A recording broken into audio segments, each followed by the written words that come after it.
Saya harus mengangkat kembali peristiwa ini, di mana sampai saat ini pihak-pihak yang bersangkutan masih berdiam diri, alias sedikit pun tidak merasa bersalah. Dan mungkin masih percaya dan meyakini terhadap suatu kebodohan yang menjadi penyebab utama adanya orang-orang yang dipenjara. Namun, sudah hampir 9 tahun ini, mereka merasa tidak bersalah. Dan bahkan mereka masih bertanya-tanya, mengapa mereka bisa berada di dalam jeruji besi. Dan makin mirisnya lagi, ketika Hakim Mahkamah Agung tidak sedikit pun melihat adanya kesesatan ini, bahkan membenarkan kebodohan ini. Sekarang tonton video ini sampai selesai, agar kita semua betul-betul paham dan mengerti bahwa hal ini tidak bisa dibiarkan begitu saja. Bahwa hal ini bisa menjadi sebuah kejahatan yang sangat-sangat jahat jika hal ini sengaja dibiarkan begitu saja. Dua warga tewas akibat diserang geng motor di Cirebon, Jawa Barat. Serangan terjadi ketika korban melintas di Jalan Raya Talun. Jangan ketipu, Mbak. Vina sama Eki nggak digeret pakai motor, tapi tangannya dipukul pakai balok, Mbak. Kalau digeret pakai motor pasti dedel semua kan, Mbak. Ini jasadnya enggak kan, Mbak. Dari jauh udah manggil mama katanya. Itu suara anak saya diem aja gitu kan. Terus masuk, dia peluk, mama maafin Vina, katanya Vina belum bisa maafin mama. Ya, nangisnya sama, suaranya saya juga sama. nggak ada yang nggak mirip, nggak apa. Terus begitu datang di pintu rumahnya aja, dia langsung meluk bapak.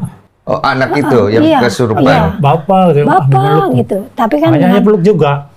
Terus dia cerita tuh Iya, semuanya cerita. yang kamu Iya, rekam itu. iya. Tadinya sih nggak ngerekam, saya cerita, ya begitu saya, Setengahnya udah anak saya buat HP, cuma Nok, kan panggilnya Nok sih, Nok coba diulang lagi, yang direkam, terus direkam. Oke. Nok coba diulang lagi, yang direkam, terus direkam. Oke.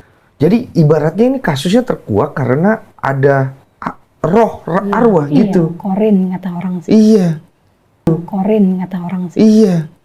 Otaknya Mbak itu. Ada kasus yang pura-pura kesurupan. Banyak ada, Mas. Itu kasusnya, ya mohon maafnya kita bilang bukan yang kesurupan asli. Nah, kalau ada orang Islam percaya ada arwah ruh gentayangan itu gimana, Ustaz? Ya akidahnya melenceng. Oke. Kita ambil dari bingkai yang besar itu adalah setan. Karena setiap jin yang merasuk ke dalam tubuh manusia itu disifati setan sama Rasulullah. Makanya ketika ada orang tuh yang katanya bisa manggil korin, dimasukkan melalui mediator, coba saya tantang. Saya punya banyak pasien yang mudah kesurupan, coba dia yang katanya ngaku bisa mediumisasi, ambil korinnya Mbak Vina, masukkan ke pasien saya. Sama nggak persaksiannya? Saya mau nanya berapa ukuran sepatunya, siapa nama ibunya, siapa nama mbah buyutnya. Kalau memang ada orang yang benar-benar bisa mengklaim bisa mediumisasi, menarik korin. Saya cuma kasih statement bahwa yang namanya kesurupan itu penyakit, Mas. Oke. Terlepas itu jin apa, saya nggak urusan. Tapi yang jelas itu penyakit dan bukan dari roh orang yang sudah meninggal. Kalau memang roh manusia bisa balik lagi ke tubuh, ke jasad, ya jasad fisik ini, kenapa tidak kembali ke tubuhnya sendiri kemudian hidup lagi? Kenapa harus nyari mediator? Direkam lagi, ya otomatis wong kita kalau misal dapat informasi dari orang fasik, orang yang jahat, kita nggak boleh langsung mempercayai, betul nggak? Apalagi ini setan yang sudah benar-benar jahat dan nggak kelihatan. Wong yang sesama manusia aja kita kadang sering dibohongi, apalagi jin yang nggak kelihatan, begitu. Yang tadi saya lihat Mbak Linda kesurupan seperti itu, ya saya prihatin, pertama kali saya prihatin. Ya karena yang namanya kesurupan itu kan penyakit. Nggak ada orang yang mau kesurupan. Yang kedua, saya miris ketika ada orang yang mempercayai itu adalah ruhnya Mbak Vina. Karena yang namanya ruh orang meninggal itu tidak bisa merasuki tubuh manusia, apalagi gentayangan. Ya, mereka sudah ada di alam yang namanya alam barzakh. Ini sudah dijelaskan Quran di surat Al-Mu'minun ayat 99 sampai 100. Jadi mereka akan selalu di alam barzakh sampai hari kebangkitan. Yang dapat nikmat kubur, ya dia akan nikmat. Yang dapat siksa ya demikian, disiksa di dalam kubur. Makanya ketika ada orang yang mengatakan bahwa Mbak Linda ini kesurupan ruh dari sahabatnya atau dari temannya, maka ini wajib disangsikan. Tidak benar. Nah, lalu siapa yang ngerasuk? Ya bisa jadi itu jin atau rekaman alam bawah sadarnya beliau, atau mungkin ya perlu dicek juga secara psikologi oleh para psikolog. Khawatir ada PTSD, ya kan, post traumatic stress disorder karena trauma, bisa juga karena mungkin ya gangguan-gangguan yang lainnya, kan bisa saja.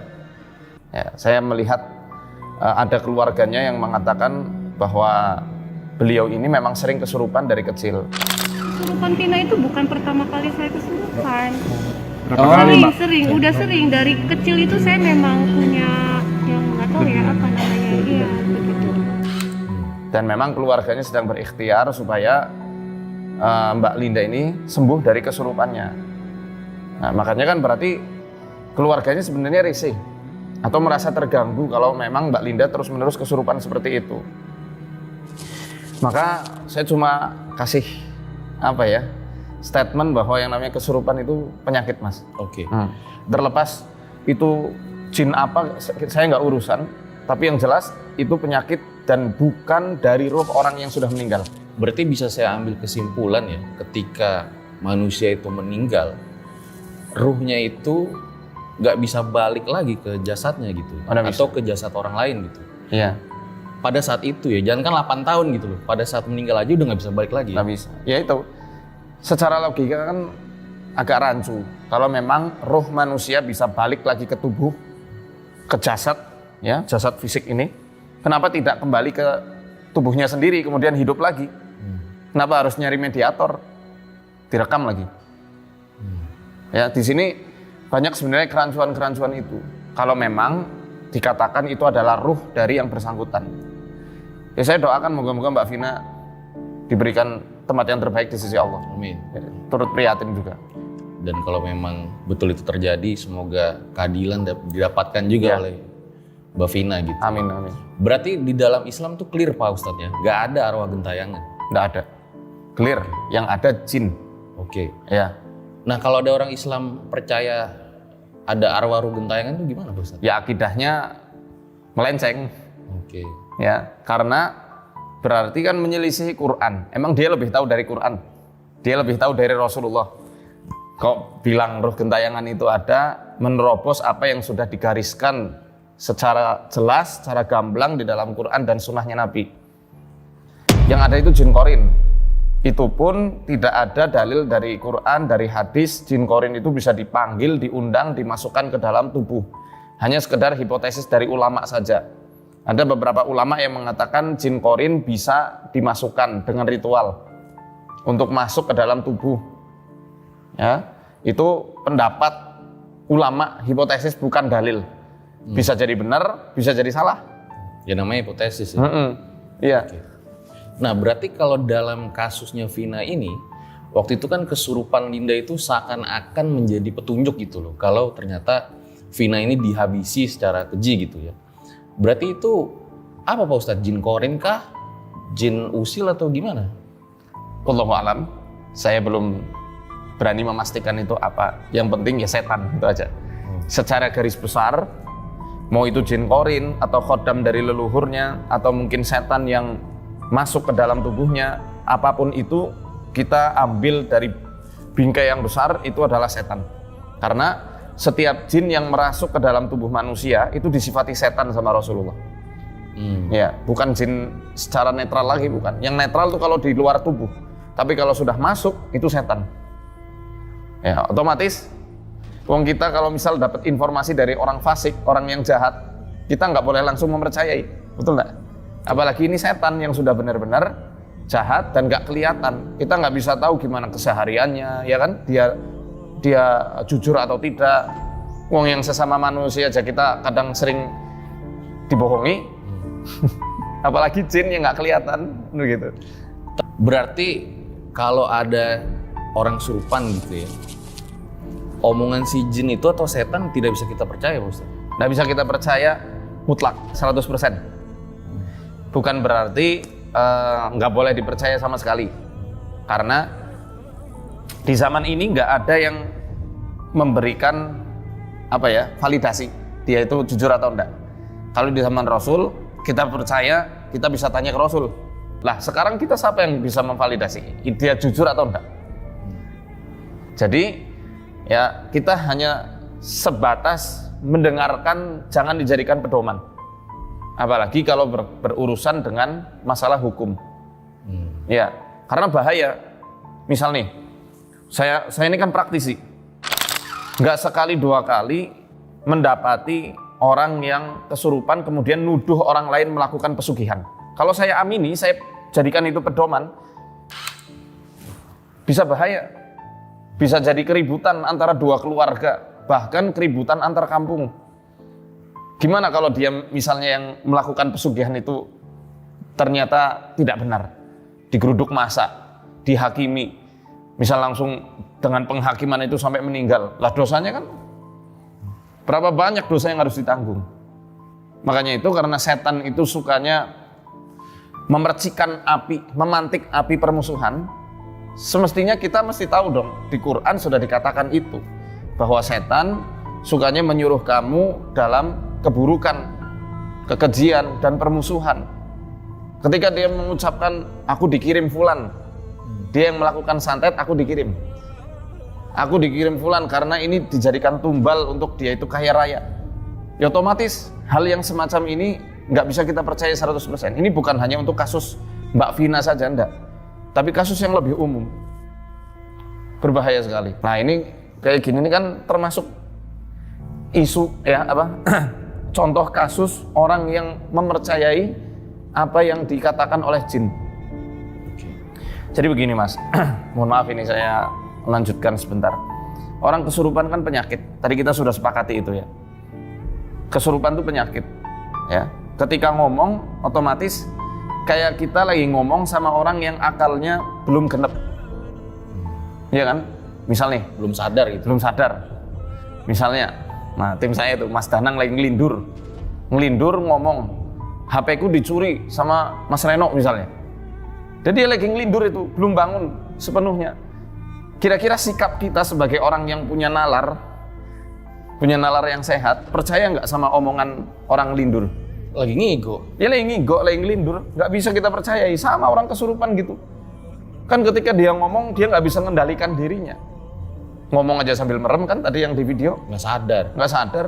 Kok bisa dipercaya? Dipercaya 100% gitu ya. Nah ini yang apa istilahnya berbahaya.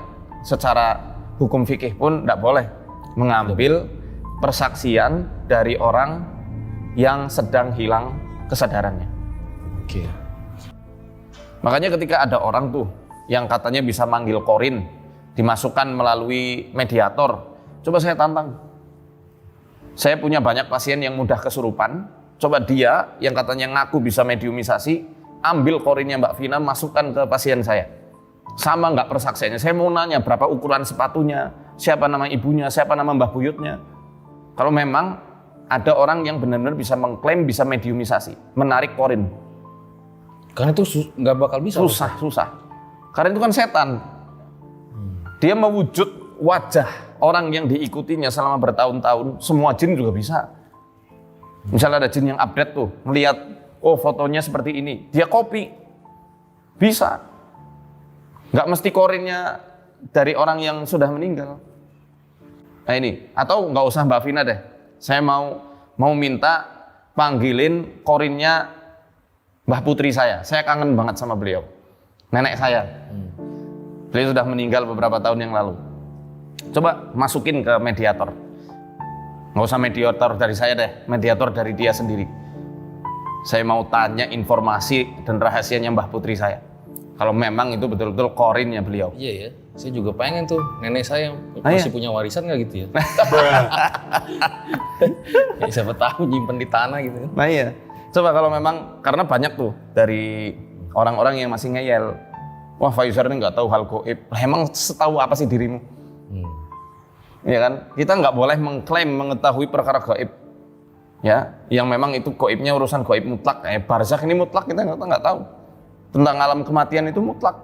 Kecuali kalau gaib nisbi ya, yang relatif kayak misalnya alam jin, sihir, tanda-tandanya di tubuh, itu sebagian orang bisalah mempelajarinya dari beberapa literatur-literatur, kitab-kitab para ulama berdasarkan pengalaman-pengalaman empiris mereka, studi empiris mereka. Nah ini, tapi kalau soal alam gaib, mana ada studi empiris tentang itu? Kecuali mati dulu kan? Iya nggak? Iya, iya. Nah iya. Makanya dari itu Mas, ini moga-moga teman-teman bisa memahami dan membedakan mana gaib yang sifatnya mutlak, mana gaib yang sifatnya relatif. Tapi kita balik lagi ke Qorin Pak Ustadz. Qorin tuh bisa menyerupai sosok manusia nggak? Bisa. Bukan hanya Qorin, semua jin. Oke. Namanya jin namanya Ghul. Al-Ghul, jamaknya Ghilan. Kalau yang betina namanya Si'lah. Itu bisa mengcopy wajah orang, bahkan sebadan-badannya dia copy bisa. Dia copy paste gitu. Klik langsung wujud. Ya. Oke, jadi bisa jadi ya. Nggak mesti Qorin. Jin apapun gitu ya. Makanya kalau kita lihat film-film gitu kan ada ketika meninggal si sosoknya ini datang lagi gitu seperti mengantu ya. Berarti bisa jadi jin Qorin atau jin yang lainnya gitu ya. Ya, dan itu sudah dinyatakan oleh Syekhul Islam Ibnu Taimiyah. Kemudian dikatakan juga oleh Syekh Ahmad bin Abdul Malik Az-Zaghabi di dalam kitabnya. Dua ulama ini yang mengatakan bahwa penampakan mayit ya itu kerjaan dari Qorin. Tapi saya katakan itu hipotesa saja, bukan dalil. Oke. Apakah semua jin Qorin itu kafir Pak Ustadz? Jelas, kecuali Qorinnya Rasul. Oh, Rasulullah punya jin Qorin? Semua orang. Ada itu dalam hadisnya Bukhari. Jadi ketika Sayyidah Aisyah merasa cemburu, ketika itu beliau Rasulullah SAW keluar dari rumah ibunda Aisyah, dibuntuti kan, pikirannya mau ke rumah keluarga beliau yang lain. Kemudian ketika di pemakaman Baqi di Madinah, beliau berhenti untuk berdoa, mendoakan si mayit dan merenung tentang kematian di situ. Ketahuan kamu kenapa ngikuti saya? Apakah kamu dikuasai rasa cemburumu? Apakah kamu didominasi sama setanmu? Loh, kaget kan ibunda Aisyah. Loh, emang aku ada setannya? Kata Rasul, semua manusia ada setannya. Engkau juga wahai Rasul, aku juga ada. Tetapi Allah telah mengislamkan Qorinku. Nah, ini ada dari dalil-dalil tentang Qorin banyak sekali. Jadi dia itu kafir sudah. Berarti kan jin Qorin itu pembisiki yang sesat bagi manusia gitu Pak Ustadz ya. Tapi bisa nggak menyakiti manusia?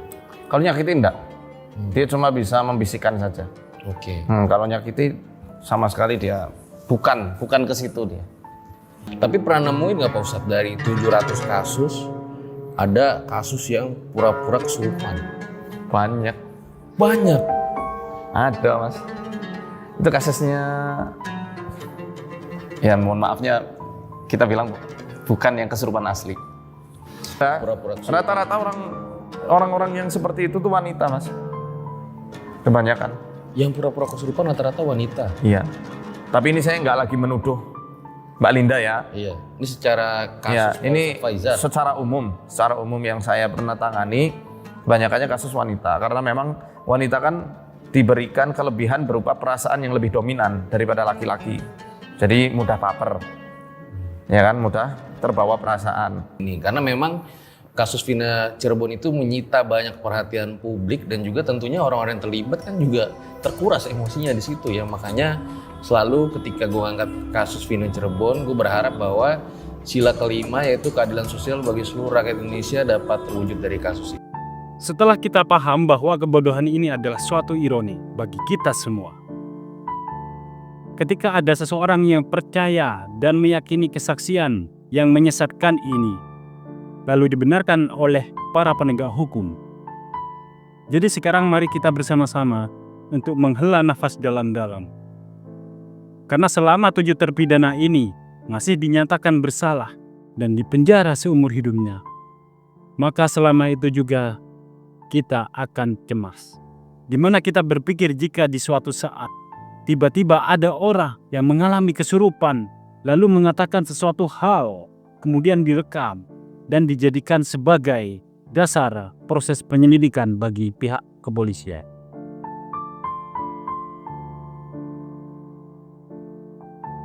wabarakatuh.